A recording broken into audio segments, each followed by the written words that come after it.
Olá, neste vídeo nós vamos calcular o limite trigonométrico fundamental. Esse limite é o seguinte: a gente vai mostrar que o limite de seno de x sobre x, quando x converge para zero, é igual a 1. Esse limite vai ser muito importante para a gente, porque ele vai nos permitir, a partir dele, calcular outros limites mais complicados envolvendo funções trigonométricas. Bem, então vamos calcular esse limite, ok? Então, como a gente vai fazer isso? O que eu vou fazer aqui de fato é calcular o limite lateral quando x tende a zero à direita de seno de x sobre x. E vou mostrar que isso é igual a 1. De uma maneira análoga, não vou fazer aqui, mas você pode fazer em casa, se você quiser. Você pode calcular o limite lateral à esquerda, quando x tende a zero, de seno de x sobre x, e mostrar de uma forma análoga que é igual. Portanto, os limites laterais existem e são iguais. Portanto, o limite bilateral, quando x tende a zero, de seno de x sobre x, é igual a 1. A vantagem de trabalhar com limites laterais, nesse caso o limite lateral à direita, é que isso nos permite assumir um pouquinho mais sobre x. Bem, como x está tendendo para zero, é claro que a gente pode supor que x, durante toda a nossa argumentação, que x é muito próximo de zero. Mas como é um limite lateral à direita, x está se aproximando de zero à direita, a gente pode supor que x é positivo. Isso vai ser bem útil na nossa ilustração das figuras geométricas que a gente vai precisar desenhar, ok? Pois bem, vamos começar com a nossa demonstração de que esse limite lateral é igual a 1. Tomemos x próximo a zero, x positivo. Bem, esse x define um setor no círculo unitário, este aqui. É o primeiro quadrante de um círculo de raio 1, com o centro na origem, e esse x define um setor, um pedaço de uma pizza aqui, de ângulo x radianos aqui, ok? Esse ângulo aqui é de x radianos. Pois bem, o que são as funções seno e cosseno? Bem, para um ângulo entre 0 e π sobre 2, o que é o nosso caso, porque x é positivo e está bem próximo de zero, seno e cosseno tem uma interpretação bem simples, não é? Uma interpretação geométrica bem simples, que é a seguinte: considere este pontinho aqui. Esse pontinho aqui, ele define um triângulo retângulo, que é esse triângulo retângulo que eu desenhei aqui. Eu traço um segmento vertical com início nesse ponto, descendo até atingir o eixo x. Isso define um ângulo reto aqui e um triângulo retângulo cuja hipotenusa é esse raio do círculo unitário. Portanto, o tamanho dessa hipotenusa é 1. E temos dois catetos aqui. Temos um cateto vertical e um cateto horizontal. Se x está entre 0 e π sobre 2, o comprimento deste cateto horizontal é exatamente cosseno de x. E se x está entre 0 e π sobre 2, então o comprimento desse cateto vertical é seno de x, ok?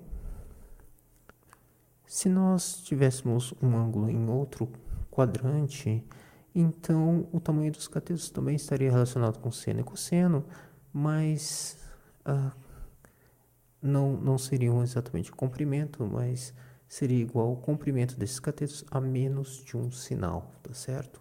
Então é um pouquinho, ligeiramente mais complicado em outros quadrantes, mas no primeiro quadrante é simples assim. Seno de x e cosseno de x são números positivos que coincidem com o comprimento destes catetos, ok? Muito bem. Eu vou precisar de um outro triângulo retângulo, que é esse triângulo retângulo que eu desenhei aqui. Como eu obtenho esse triângulo retângulo, eu faço o seguinte, eu considero esse ponto aqui do círculo unitário, esse ponto é o ponto 1, 0, e traço um segmento vertical, traço uma reta vertical aqui, e pego esse setor e prolongo esse setor até cortar essa reta vertical, tá certo? Vem cortando essa reta vertical nesse pontinho aqui. Pronto, defini um triângulo retângulo maior aqui. E quais são as dimensões desse triângulo retângulo maior? Bem, algumas dimensões são bem fáceis. Esse cateto aqui, o cateto horizontal que vai daqui até aqui, tem comprimento claramente igual a 1. Ok? Agora, o comprimento desse cateto aqui não é tão claro, né? Então, vamos chamar o comprimento desse cateto de y. Muito bem. Quem é y? Como é que eu descubro esse y? É fácil, olha só. Esse triângulo retângulo maior é similar a esse triângulo retângulo menor. Por quê? Porque eles têm dois ângulos iguais, dois ângulos em comum. Aqui a gente tem um ângulo reto, exatamente como aqui, e esse ângulo aqui é o mesmo para ambos os triângulos retângulos. Portanto, eles são similares. Portanto, é fácil descobrir quem é y, porque eu sei as dimensões dos catetos do triângulo retângulo menor. Então, y está para o comprimento desse cateto, que é seno de x, da mesma forma como o comprimento desse cateto horizontal do triângulo retângulo maior está para o comprimento do cateto horizontal do triângulo retângulo menor, que é cosseno de x. Portanto, é claro, a gente deduz que y é igual a seno de x sobre cosseno de x. Portanto, o comprimento desse cateto vertical do triângulo retângulo maior é tangente de x. Pois é. Então, esse cateto aqui tem comprimento tangente de x. Portanto, nós sabemos as dimensões desse triângulo retângulo maior. Muito bem. Eu estou interessado nas áreas desses triângulos retângulos. Na verdade, eu estou interessado na área desses dois triângulos retângulos e também na área do setor original, certo? Então, vamos calcular essas áreas. Então, comparando essas áreas, a gente vai conseguir calcular o limite trigonométrico fundamental. Vamos começar com a seguinte área. Essa área vermelha aqui. Vamos chamar essa área de A1. Então, A1 é a área da região vermelha. Qual é essa área? Bem, isso é um triângulo retângulo. É muito fácil calcular a área. Como qualquer triângulo, é o comprimento da base vezes a sua altura dividido por 2. Então, a base tem comprimento cosseno de x, a altura desse triângulo retângulo é seno de x, e eu vou dividir por 2. Essa é a área da região vermelha. Bem, mas eu tenho uma outra área que eu estou interessado, que é a área do setor original de ângulo x, certo? Dentro do disco unitário, disco de raio 1, e com ângulo x radianos, ok? Bem, qual é esta área? A área da região azul. Vamos chamar essa área de A2. Então, a área de um setor, você deve ter aprendido num colégio. No colégio é fácil de calcular. A área do disco unitário todo, é π vezes o seu raio ao quadrado. O raio é 1, portanto, a área do disco todo de raio 1 é exatamente π. Mas eu só quero a fração dessa área que está dentro desse setor, certo? E qual é essa fração? Bem, eu tenho 2π radianos e eu peguei só x radianos. Então, essa é a fração da área total do disco que eu peguei. Essa é a área da região azul. Então, esse π corta com esse π e ficamos com x sobre 2. X sobre 2 é a área de um setor do disco unitário com ângulo x radianos. Muito bem. E a última área que eu estou interessado é a área do triângulo retângulo maior, que é essa área laranja aqui, certo? Então, essa área é claramente maior do que a área do setor azul, certo? Vamos calcular esta área. Vou chamar essa área laranja, da região laranja, como A3. Então, qual é essa área? De novo, um triângulo retângulo, facílimo calcular. Base, comprimento da base, o comprimento da base é 1, vezes a altura desse triângulo retângulo, que é tangente de x, dividido por 2. Portanto, vamos ficar com 1 vezes tangente de x, que é seno de x sobre cosseno de x, e eu tenho que pegar metade disso, ou seja, vou multiplicar por 1/2. Ok? Então, essas são as 3 áreas que eu estou interessado. Mas eu posso comparar facilmente essas 3 áreas. A 3 é a maior área, claramente maior do que a área azul, que é a área do setor, que é a A2. Portanto, a 3 é claramente maior do que a 2. Da mesma forma, a área vermelha é claramente menor do que a área do setor azul.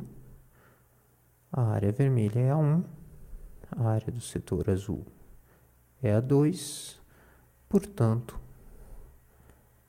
a 2 é claramente maior do que a 1. Muito bem, é disso que eu preciso, essas desigualdades entre as áreas, ok? Pronto.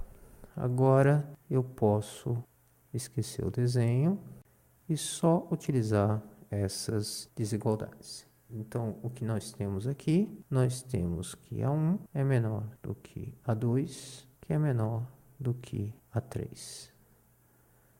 Isto é, cosseno de x vezes seno de x sobre 2 é menor do que a 2, que é x sobre 2, que é menor do que a 3, que é meio vezes tangente de x, que é seno de x, vezes cosseno de x.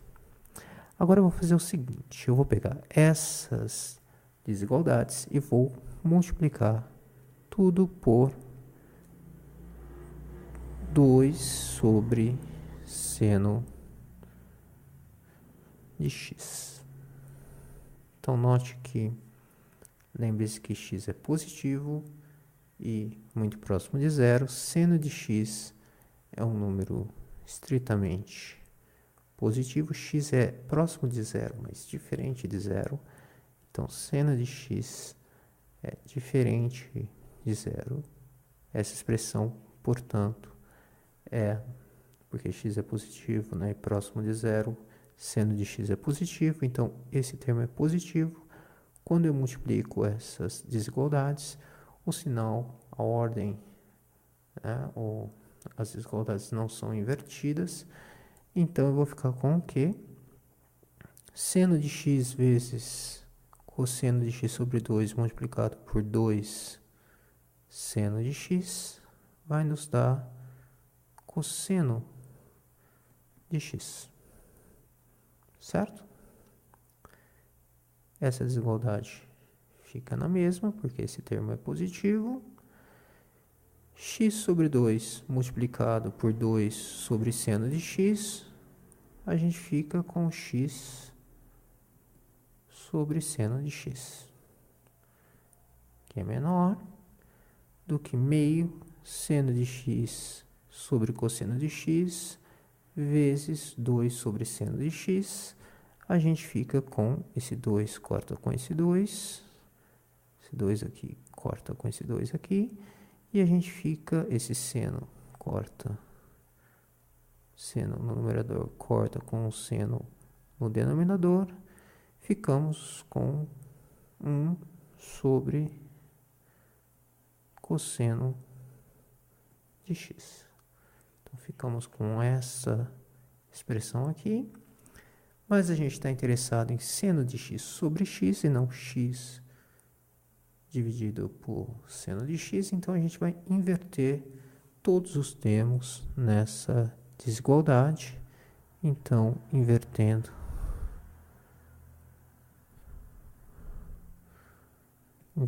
os termos, a gente tem que inverter os sinais, as desigualdades, tá certo? Quando a gente inverte os termos de uma desigualdade, a gente tem que inverter tudo, tá certo? Quer dizer, note que cosseno de x, x sobre seno de x e 1 sobre cosseno de x, se x é positivo e próximo de zero, são todos positivos. São todos termos positivos. Então, quando eu inverto todos eles, eu tenho que inverter as desigualdades. Então, invertendo cosseno de x, eu fico com 1 sobre cosseno de x. Eu tenho que inverter essa desigualdade. Então, em vez de menor, eu fico com maior. Seno de x sobre x, se eu inverter, x sobre seno de x, se eu inverter, eu fico com seno de x sobre x. Essa desigualdade eu também inverto. 1 sobre cosseno de x, se eu inverter, eu fico com cosseno de x. Muito bem. Então, ficamos com essas desigualdades. Seno de x sobre x está entre 1 sobre cosseno de x e cosseno de x. Bem, como você pode imaginar, eu vou utilizar agora o teorema do confronto. Então, vamos calcular o limite de 1 sobre cosseno de x quando x tende a zero à direita, tá certo? Então, isso é bem fácil de calcular. Deixa eu calcular aqui do lado. Então, o limite quando x tende a zero à direita de 1 sobre cosseno de x é fácil de calcular porque cosseno de x é uma função contínua. Então, o limite quando x tende a zero de cosseno de x é cosseno de zero. Cosseno de zero é 1, que é diferente de zero. Então, pela regra do quociente, o limite de 1 sobre cosseno de x, quando x tende a zero, é 1 sobre o limite desse cara, quando x tende a zero, que é 1.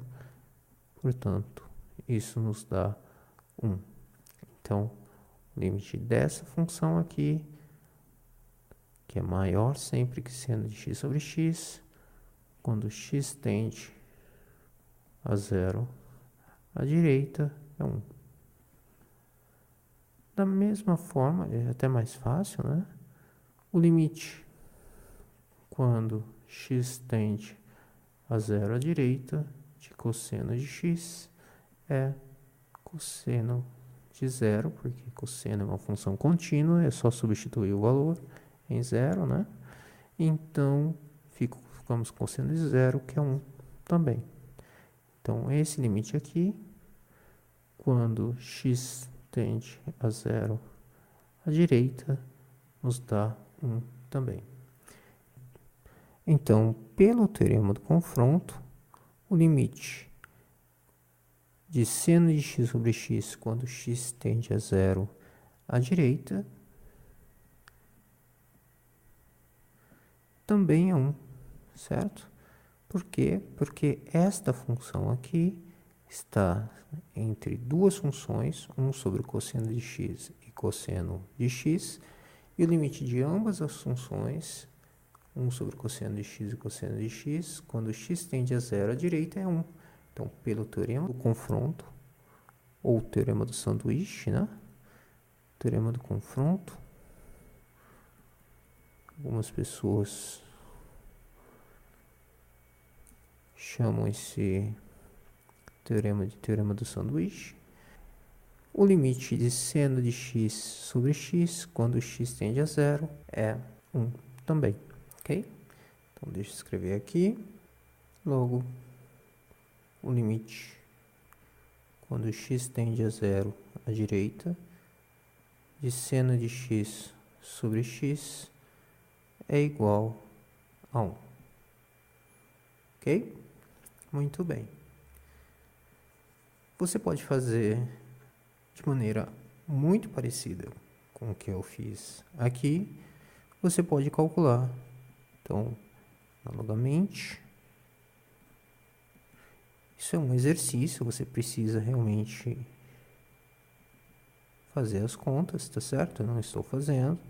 O limite, quando x tende a zero à esquerda, de seno de x sobre x também é 1.